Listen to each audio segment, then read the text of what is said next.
आई कोणाला म्हणतात ऐका. घरात भाकरीचे 4 तुकडे आहेत आणि खाणारे तोंड जर 5 असतील तर मला भूक नाही असं जी म्हणते तिला आई म्हणतात.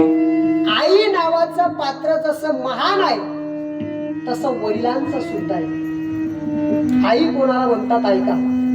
गोदान गोदान चळवळीचे महान प्रणेते विनोबा भावे एखाद्या व्याख्यानाला जायचे ना, वायरच्या पिशवीमध्ये आपल्या आईचं मडकं पातळ द्यायचे.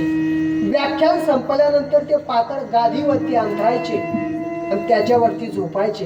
एखाद्याला जर विचारलं भावे अहो मखमलीची गादी ती आणि त्या गादीवरती तुम्ही पातळ अंथरता, तेव्हा भावे सांगायचे हे माझ्या आईचं पातळ आहे.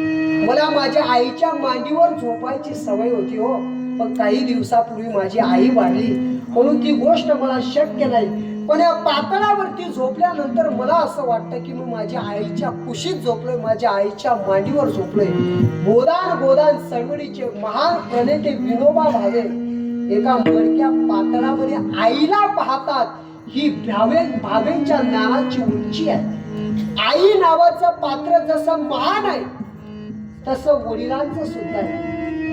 आपला बाप कसाही असू द्या, नुसता दारात जरी बसला तरी गल्लीतल्या गावातल्या एकाही पाप्याची नजर आपल्या घरावरती पडणार नाही.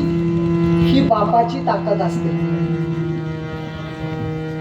1674 ला छत्रपती शिवाजी महाराज 32 मन सोन्याच्या सिंहासनावरती बसले. दिवसभर दरबार चालला. रात्री छत्रपती शिवाजी महाराज जिजाऊ मासाहेबांजवळ आले. डोक्यातला सोन्याचा मुकुट काढला आणि राजे रडायला लागले. जिजाऊ मासाहेब विचारतात राजे तुम्ही रडतात का? मासाहेब आम्ही राजे झालो, 32 मन सोन्याच्या सिंहासनावरती बसलो, पण वाईट फक्त एका गोष्टीचं वाटतंय. 32 मन सोन्याच्या सिंहासनावरती बसलो, वाईट फक्त एका गोष्टीचं वाटतंय मासाहेब, आमच्या डोक्यातला सोन्याचा मुकुट पाहण्याकरता आमचा बाप शहाजी राजा जिवंत असता तर त्याला किती आनंद झाला असता.